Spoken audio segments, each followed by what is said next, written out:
Despite the addition of the Root Riders, Druids, and the Overgrowth spell, the Queen Charge Lalo still stands as one of the top attack strategies in Clash of Clans. So this is the only guide you'll ever need for the Queen Charge Lalo in order to show you how to 3-star any base no matter your Town Hall level. Before we dive in, consider supporting me with my creator code and subscribing to the channel, as we have a low amount of people who are actually subscribed to the channel. Now, if you want a solid Queen Charge, the Archer Queen's level is very much important, as you want her to have as much HP and DPS as you can. So on screen, you'll see the minimum queen levels needed for effective queen charges at every Town Hall level. In addition to her own stats, her best equipment will also be very important. Most of the time, the ideal setup for the Queen Charge is usually the Frozen Arrow with the Invisibility Vial. This gives you plenty of damage and invisibility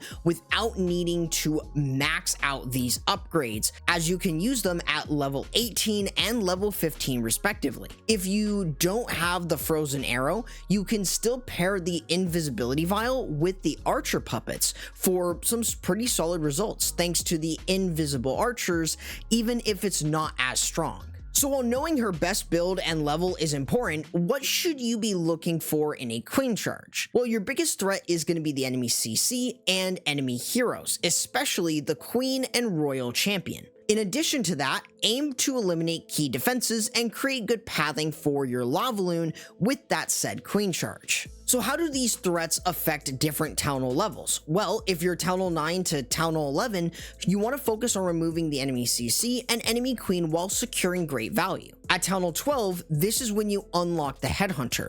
You can pretty much skip out on removing the enemy Queen with the Queen Charge since you have Headhunters. But once you go to Town Hall 13 and onwards, you need to handle with the enemy CC and at least one key hero, which is either the Queen or the Royal Champion. So if you do remove one, you want to use Headhunters with the Lavaloon to deal with the other. Now, when executing a successful Queen Charge, it's all going to start with a solid funnel. This is easy enough, as you can use things like Sneaky Goblins if there are resource buildings like gold mines or elixir storages. So on screen is the amount needed for each resource building if you plan on using Sneaky Goblins. Now, if you're not planning on using Sneaky Goblins, baby dragons are a great alternative, but you should deploy a balloon first to check for any potential seeking air mines, as they could one-shot your baby dragons. Now, once you have one side of your funnel set for your Queen, you can then go ahead and just start your Queen Charge with the Queen and her healers and moving her in the direction that you want her to go, specifically an area of great value. So while you're walking, you do want to make sure that you're cutting off the other side of your funnel. This is where the Barbarian King comes into play. You want to use him towards the outermost part of a building, so he actually goes in the opposite direction of where your Queen is going to be breaking into. This way you can create a really solid funnel and cut that side off. Additionally, you do want to pair him with the Giant Gauntlet and the Rage Vial, as this is going to allow you to clear buildings on the outside far quicker, especially if there are things like skeleton traps, Teslas, and other resource related buildings. You're going to be able to easily clear through those, set up a really solid funnel, and allows you to get in with your Queen Charge. So now that you've actually gotten your Queen to start moving in, you need a way to break into the base, so using wall breakers or super wall breakers, depending on your Town Hall level,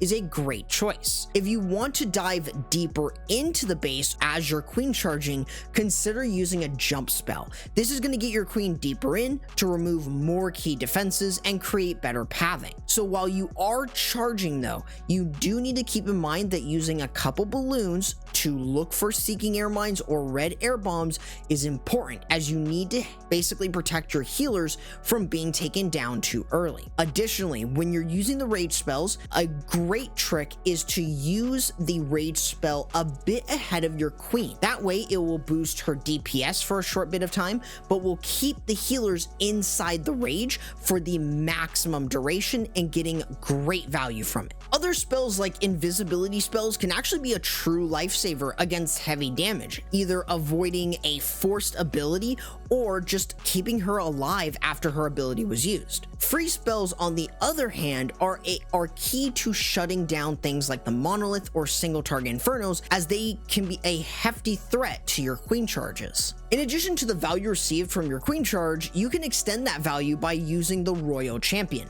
In this case, you should be running the Rocket Spear and Seeking Shield on the Royal Champion to target and eliminate crucial defenses and to shape better pathing for your Lava Loon. Even if this is a small part of the overall army, using the Royal Champion strategically allows you to remove key defenses and make better pathing for the Lava Loon. Just make sure to activate her ability early or in a safe spot to ensure each spear hits its mark, clearing out defenses effectively.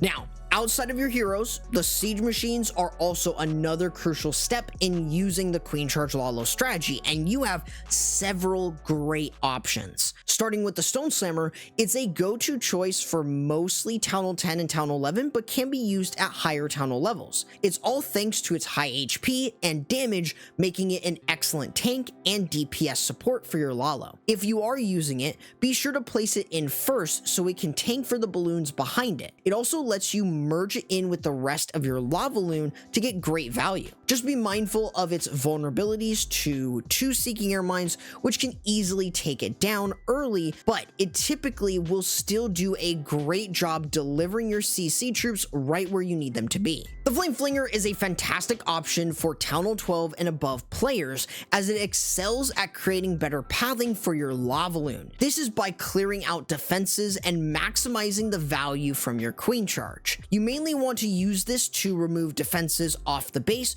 while maintaining a far distance so you can destroy key defenses and create strong pathing. While it is a strong choice, try to avoid targeting areas near mortars, expos in both modes, and the Monolith, as they all can outrange the Flame Flinger. As for the hidden Teslas, consider scouting with 1 or 2 giants to ensure your Flame Flinger can operate without interruptions. The Battle Drill becomes available right at Town Hall 13 within the CC, and it offers a unique advantage over the Stone Slammer as it provides a stun to defenses when it surfaces, making this an excellent option for slowing down key defenses. It also has better survivability due to its underground movement, since it can pretty much avoid a lot of damage from this movement. And considering this is similar to the Stone Slammer, you mainly want to use it to provide support for your Lava Loon. However, since it is a ground-only siege machine, it's not really going to do any tanking like the Stone Slammer. And finally, the Battle Blimp is one of the most powerful options that you have, especially if you're Town Hall 14 and above. This is especially valuable against bases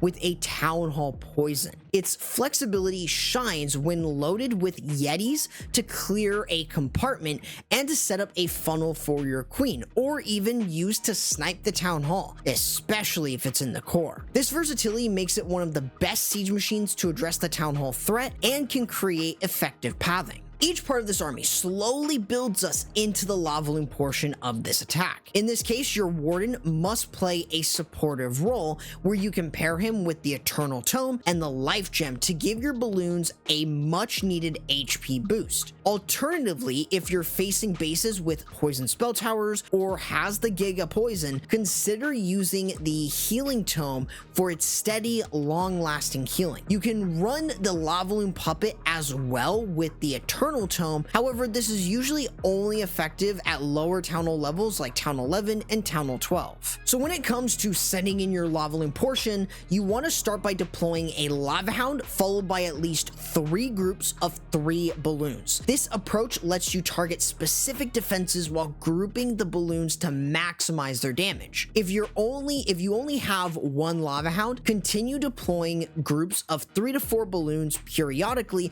to keep them controlled. However, if you have a second Lava Hound, repeat the same process by sending in a Lava Hound with 3 groups of 3 balloons. This surgical deployment is much more consistent than spamming them, which will keep your Lava Loon strategy controlled and effective. You should also use the Warden's Eternal Tome near the core of the base to protect as many balloons as possible. If you're running the Healing Tome, it's okay if the balloons miss the initial coverage, as the long duration will still keep them healed. You may also want to deploy Headhunters if the enemy queen or royal champion is still active. When under the tome's protection, they'll be unstoppable, aside from spring traps, of course. This will let you remove an additional enemy hero without having to worry about removing her with the queen charge. Now, in order to maximize your Lalo's potential, you're going to use haste spells to speed your balloons towards key defenses like air defenses, wizard towers, multi-target infernos, and the scatter shots, for example. The haste spell makes quick work of these threats by boosting your balloon's movement speed and helping them get to those defenses faster. You can also pair this with the freeze spells to temporarily disable high damage defenses like the multi-inferno, eagle artillery, and even scatter shots, buying you precious seconds to protect your balloons. This should allow you to let your Lalo move smoothly from one end of the base to the other, but I would also recommend using cleanup troops like minions to clear buildings while the balloons handle the defenses. Although the Lavaloon puppet can also spawn Lavaloon pups mid-attack for cleanup, but it's typically not worth using due to its current weak state. Now that you know how this army works, here are the army compositions for Town Hall 9 all the way to Town Hall 16. Each of these are going to be within the description if you want an easy way to copy the army composition. So now with all of the information that you have, here's how the Lavaloon works in full. Here at Town Hall 16, we have a Town Hall Poison, so we're going to use the Battle Blimp in order to remove the Town Hall. Using a Rage spell and overlapping that over the Yeti Mites will allow us to clear things like the Town Hall and even the Monolith, getting fantastic value. We also need to make sure that we're cutting off one side of our funnel. This is where we got the Baby Dragon in order to set one side. Our Queen is dealing with the enemy CC, so that's one of our threats already knocked off the list. We're going to use our Barbarian King on the other side in order to cut off that funnel. We can control where he goes by using Sneaky Goblins, and especially if you want him to go into the base, which is entirely helpful. Other than this, we're going to use rage spells to provide a lot of support for our queen, and using super wall breakers to get deeper in. Having the giant gauntlet and the rage vial from the Barbarian King lets us get great value and also helps us deal with the enemy royal champion. This then really can just allow us to move deeper in with the use of the queen charge, since for the most part a solid funnel has been set and we've gotten a lot of great value from just using the queen charge,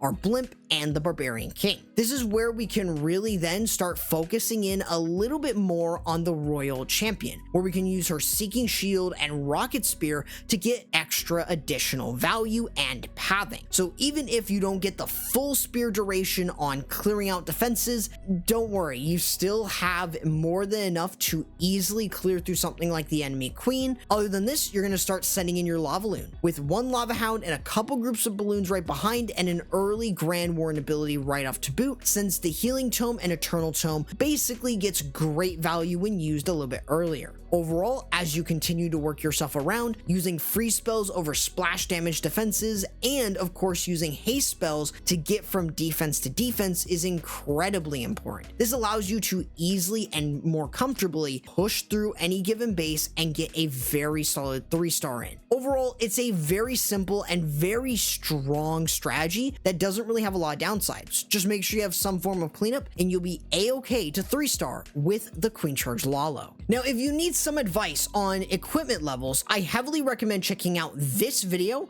where I go through the minimum level for every single equipment.